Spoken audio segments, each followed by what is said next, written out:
টি prime হওয়ার জন্য কোনো একটা নাম্বার টি প্রাইম তখনই হবে যদি ওর তিনটা ডিভিজার থাকে। ফার্স্ট রিকোয়ারমেন্ট, ওর তিনটা ডিভিজার থাকবে। এটা কি মিনিমাম নাকি ম্যাক্সিমাম থাকতে হবে? অনলি মিনিমামও না ম্যাক্সিমামও না, খালি তিনটাই থাকা ফিক্সড। এরপর সেকেন্ড কন্ডিশনটা হচ্ছে এই তিনটা ডিভিজারেরই প্রত্যেকটাই কি হওয়া লাগবে? প্রাইম নাম্বার হওয়া লাগবে। তার মানে দুইটা কন্ডিশন। হ্যাঁ, দুইটা কন্ডিশন। এখন দেখেন এই ক্ষেত্রে 1 2 4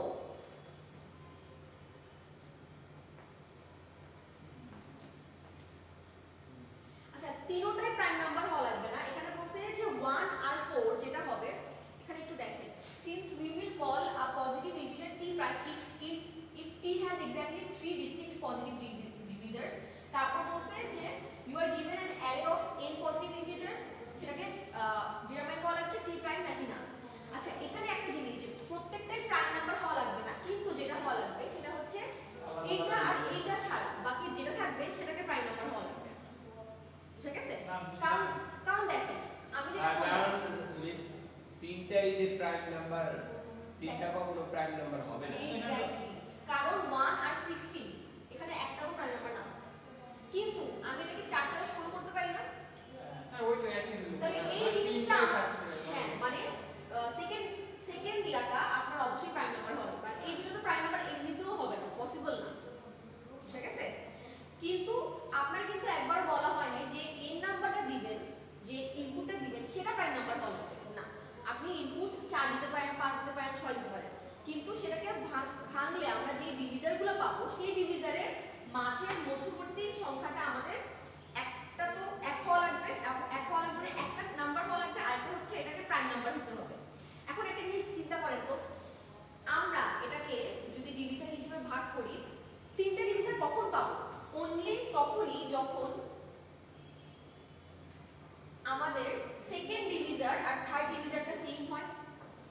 ডিভিজার মানে বুঝতেছি কোনো ভাগশেষ, ভাগশেষ না, ভাগফল। এখন দেখেন ভাগফল মানে কি? কিছুর সাথে কিছু গুণ করার পর, কিছুর সাথে কিছু ভাগ করার পর একটা ভাগফল পাইতেছি নাকি? হ্যাঁ, এখন দেখেন কিছুর সাথে কিছু গুণ করলে তাহলে আমরা ওই গুণফলটা পাবো, এক্স্যাক্টলি অপোজিট জিনিসটা। এইটা যদি বাই এনি চান্স 2 * 3 হয়ে যায় তো 1 * 6 তো হচ্ছে, তাই না? এখান থেকে তো আমরা 1 পাচ্ছি আর n পাচ্ছি নাকি? এখান থেকে আমরা আরো দুটো পেয়ে যাচ্ছি না, দুটো নাম্বার পেয়ে যাচ্ছি না। এটা কি পসিবল? ওরা কিন্তু বলছে তিনটাই ডিভিজার হওয়া লাগবে। এর মানে আপনাদের 2 আর 3 দুটোটাই একই হওয়া লাগবে, সেম নাম্বার হওয়া লাগবে, অর্থাৎ ইদার 2 * 2 হওয়া লাগবে অথবা 3 * 3 হওয়া লাগবে। বুঝা যাচ্ছে? তাহলে আমরা বলতে পারি যে নাম্বারটা একটা কি হবে? বর্গ সংখ্যা, পূর্ণবর্গ সংখ্যা। আপনি যদি 6 ধরেন, 6 কে 1 * 6 করতেছি, 2 * 3 করতেছি, এখানে আমরা চারটা ডিভিজার পাচ্ছি। ডিভিজার নিয়ে সবাই ক্লিয়ার? 1 6 2 3 পাচ্ছি, কিন্তু আমাকে তিনটা হওয়া লাগবে, অর্থাৎ 1 আর 6 বলছে ওরা এটা ফিক্সড, 1 আর n। যদি 5 দেন 1 আর 5 হবে, কিন্তু এখানে জাস্ট একটা লাগবে। একটা কিভাবে আসবে? এখানে তো ইউনিক নাম্বার অবশ্যই দুইটা আসতেছে। ইউনিক নাম্বার একটা তখনই আসবে যখন ইউনিক নাম্বার দুটোটাই সেম, অর্থাৎ এখানে p যদি দেন p * p হবে। তাহলে এর মানে কি? p * p এটা একটা পূর্ণবর্গ সংখ্যা না? ক্লিয়ার? কারণ দেখেন এটা তো আমরা বুঝতেছি, এটা বাদ দিই, বাট এটা যদি চিন্তা করি p স্কয়ার, p যদি একটা ইন্টিজার হয়, p স্কয়ারটা কি হবে? একটা ইন্টিজারের স্কয়ার।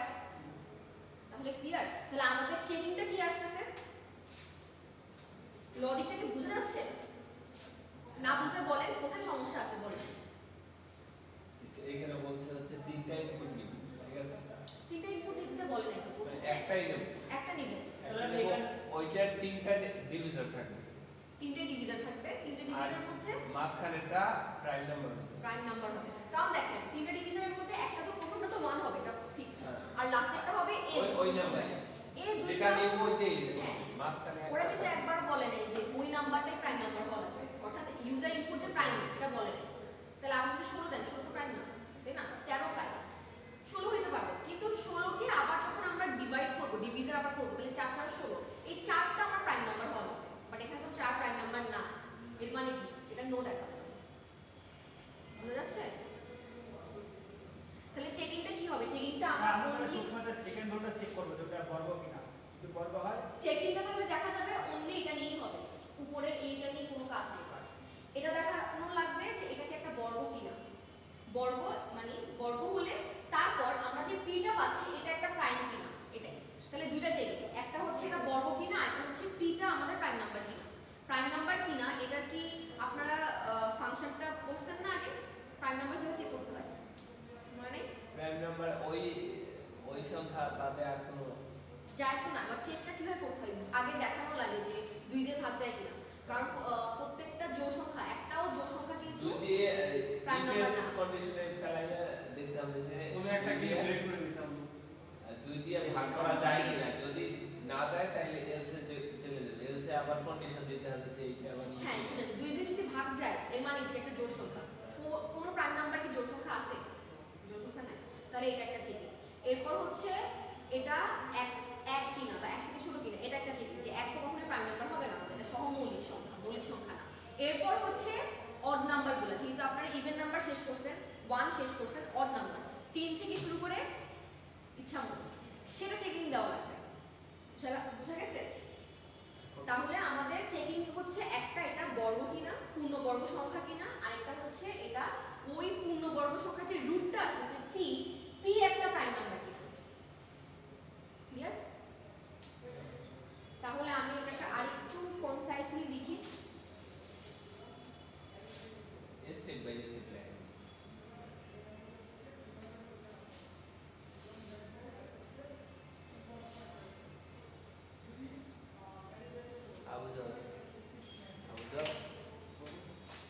প্রথমে এখানে বলা হয়েছে যে একটা টেস্ট কেস নিতে, তাই না?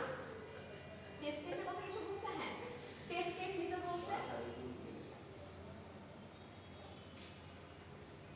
এরপর বলছে এর নিতে।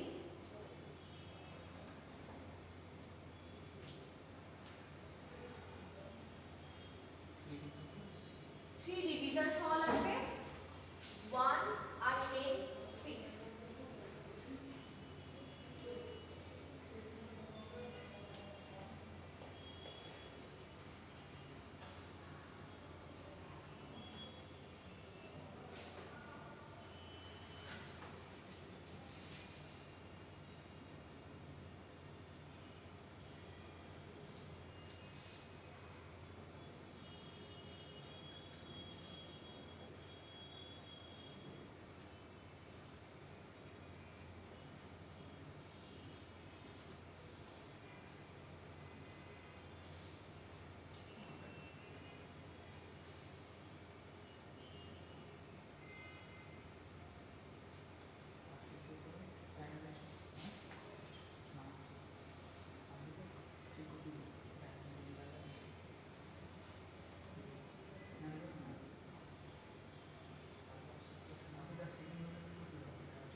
ফার্স্টে টেস্ট কেস নেবেন, তারপর n নেবেন, তারপর n এর কি হওয়া লাগবে? 3টা ডিভিজার থাকা লাগবে। 3টা ডিভিজার হচ্ছে 1 n, এখানে 3টা ডিভিজারের মধ্যে 2টা ডিভিজার 1 আর n, এটা ফিক্সড হবে। এরপর সেকেন্ড ডিভিজারটা, সেকেন্ড আর থার্ড ডিভিজার করতেছে p আর q, রাইট? কিন্তু এটা সম্পূর্ণ 1 p q n, এই চারটা মিলে আমাদের 3টা হচ্ছে না, সো এটা ক্রস দিলাম। তাহলে p ইনটু p করা লাগবে। p ইনটু p এখানে হচ্ছে 1p n, 3টে ডিভিশন হচ্ছে, এর মানে n must be a square number আর p must be a prime number. ঠিক আছে? লজিকটা এটাই। তাহলে ফার্স্ট আমরা দেখব কি যেটা বের করব সেটা হচ্ছে যে আপনারা একটা ভ্যারিয়েবল নেবেন, ভ্যারিয়েবলে দেখাবেন যে ধরেন রুট নিলেন,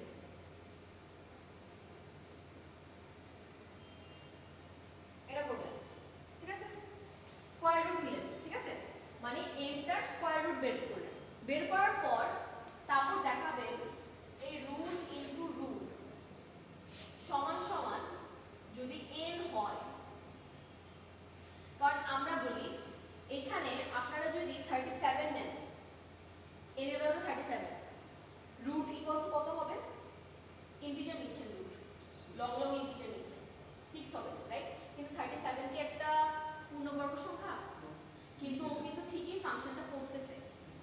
পয়েন্ট সামথিং হয়, বাট ও ইন্টিজার হিসেবে 6 নিচ্ছে। এর মানে কি আমার এটা চেক দেওয়া লাগবে if root into root equals to n কিনা, মানে 37 হলে হবে না, 36 হওয়া লাগবে। 6 ইনটু 6 36 কিনা। ফার্স্টে তো আমি 36 থেকে 6 বের করছি, আবার 6 ইনটু 6 করে দেখতেছি এটা 36 কিনা। যদি ইফ হয় তখন হচ্ছে যে আপনারা প্রাইম নাম্বারটা করবেন, রুটটা হচ্ছে আমাদের প্রাইম নাম্বারটা হবে।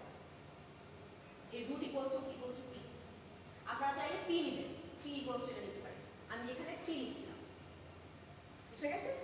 এরপর প্রাইম নাম্বার চেকিং এ কি হবে, প্রথমটা আসবে pটাকে চেক করবেন যে এটা হচ্ছে 1 থেকে ছোট বা সমান কিনা, যদি ছোট বা সমান হয় ব্রেক হবে না, বা একদম ডাইরেক্ট প্রিন্ট দিতে পারেন নো। যদি 2 হয় ঠিক আছে, 2 হলে কি হবে, ট্রু হবে না, অথবা এটা তো ইয়েস হচ্ছে কারণ 2 তো একটা প্রাইম নাম্বার। কিন্তু 2 দিয়ে যদি ভাগ যায় তাহলে ইয়েস নাকি নো হবে, প্রাইম নাম্বার কি হবে নাকি না, 2 দিয়ে ভাগ করে নো হবে, তাহলে ওখানে একটা প্রিন্ট দিবেন যে নো। এরপর তাহলে আমরা 1 হ্যান্ডেল করছি, 2 হ্যান্ডেল করছি, 2 দিয়ে ভাগ জোড় সংখ্যাগুলো হ্যান্ডেল করছি, কি বাকি রইল, বেজোড়। বেজোড়টাকে হ্যান্ডেল কিভাবে করা লাগবে মনে আছে কারো, মনে থাকে কোনো সমস্যা নেই? ওইটারে স্কয়ার কিনা, হ্যাঁ কি স্কয়ার ডাবল হয় কিনা, এটা যেমন 36 কাইন্ড অফ আমরা ভুল করো না, ভুল করে দেখো। শুনেন, আই ফর লুপ দিবেন, ফর লুপ দিয়ে আই ইকুয়ালস টু 3 নেবেন, তারপর যেটা করবেন সেটা হচ্ছে কন্ডিশন থাকবে না ফর লুপের, আমি কি প্লাস প্লাস নিব নাকি 2 প্লাস নিব, কোনটা নিব? 2 প্লাস নিলে তো 2 করে পারবে, হ্যাঁ 2 করে পারবে তো, তাইলে তো 3 4 5, আচ্ছা হ্যাঁ 2 করে নিলে তো শুধু ইগুলা প্রিন্ট করবে, বেজোড়গুলো আসছে না, তাহলে এটা এই কন্ডিশনে কি হবে, এটা তো আমি ইনক্রিমেন্ট দেখাইলাম, এটা আমি দেখাইছি ইনিশিয়ালাইজ। হ্যাঁ এটা হচ্ছে ফর লুপের ভিতরে একটা ইফ কন্ডিশন থাকে। কি ফর লুপের ভিতরে এই কন্ডিশন থাকবে, এই কন্ডিশনটা কি হবে, এখানে কি বসবে, ও এইখানে হবে হচ্ছে n পর্যন্ত যাবে তো, আই ট্রাই, আমি বলি কেন, দেখেন এটা হচ্ছে সব জোড় সংখ্যার জন্য, সব জোড় সংখ্যার জন্য আমি হ্যান্ডেল করতেছি, সব বেজোড় সংখ্যার জন্য, জোড় সংখ্যা তো ক্লিয়ার সবাই, বেজোড় সংখ্যায় আমরা 3 দিয়ে শুরু করব কারণ লোয়েস্ট বেজোড় সংখ্যা কি আমাদের 3 না, যেটা প্রাইম নাম্বার। এরপর 2 দিয়ে আমরা যোগ করতেছি, তাহলে 3 5 7 করে করতেছে। এখন আমি যেহেতু 2 করে বাড়তেছি 49 ও আমার একটা হতে পারে, p এর ভ্যালুটা যদি কখনো ধরেন p এর ভ্যালু 56 হচ্ছে, ধরেন কথার কথা আমার আসছে, তাহলে p এর ভ্যালু যেহেতু 56 আমি তাহলে 49 পর্যন্ত নিতে পারি। আমি যদি এটা করতাম i হচ্ছে ইকুয়ালস টু 56 p, তাহলে ও 49টাও হতো, কারেক্ট?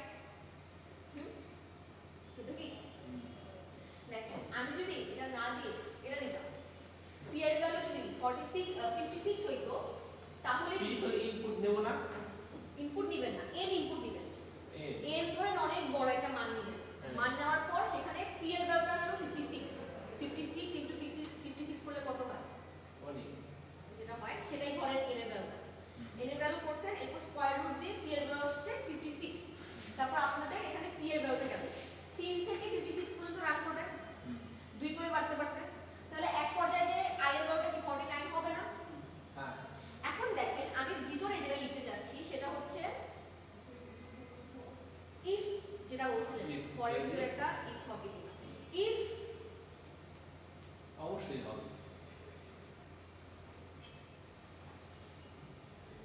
যদি i এর ভাগ করে 0 হয় না, p কে ভাগ করে ভাগ i করা। দ্বারা যদি ভাগশেষটা ভাগশেষ। শূন্য হয় তাহলে কি হবে, ভাগশেষ শূন্য হওয়া মানে সে তো যাচ্ছে, ভাগ যাচ্ছে, প্রাইম নাম্বার কি ভাগ যাওয়া যাবে, যাবে না, তাহলে এটা কি দিবেন, রিটার্ন No. ফলস দিবেন বা No. সি আউট দিলেন নো, ঠিক আছে,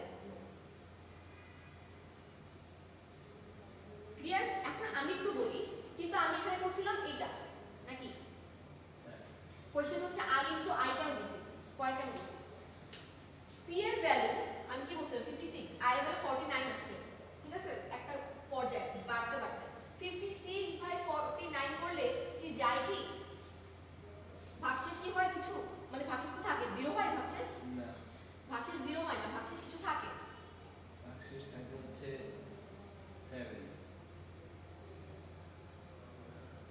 7 থাকে,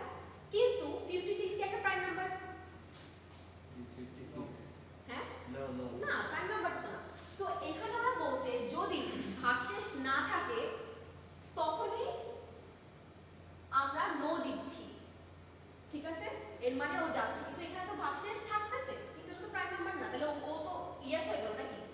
কিন্তু ও কি প্রাইম নাম্বার? না। তাহলে কি আমি 49 দ্বারা ভাগ করতে পারবো? না। আমরা যেটা ভাগ করবো সেটা হচ্ছে √49, মানে কি 7 দিয়ে ভাগ করবো। 7 দিয়ে ভাগ যাচ্ছে 56 কে কত? 8। তখন এটা তাহলে দেখেন 56 কি একটা প্রাইম নাম্বার না, ও শূন্যর মতো মিলতে পারতেছে। এটার কারণে আমরা কি করবো? 49 পর্যন্ত যাবোই না, আমরা জাস্ট ওইটার রুটটা নিব। 49 এর রুট কি? 7 পর্যন্ত যাব, অর্থাৎ 1 যাবে, 3 যাবে, 1 তো যাবে না, 3 যাবে, 3 5 7 9 যাবে, 9 যাবে না, কারণ 3 3 অলরেডি হচ্ছে, 9 আসবে না, 11 যাবে, এভাবে করে যাবে, যেতে থাকবে। তাহলে প্রত্যেকটা প্রাইম নাম্বার আমরা এখানে চেক দিচ্ছি। ক্লিয়ার?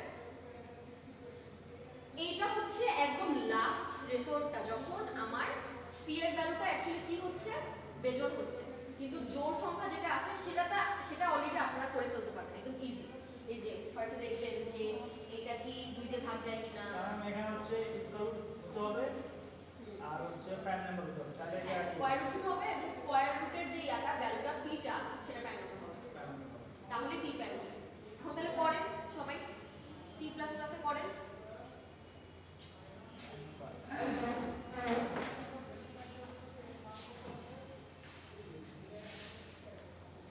ম্যাম 1 আর 2 তো ম্যাম ইয়েস তো হবে।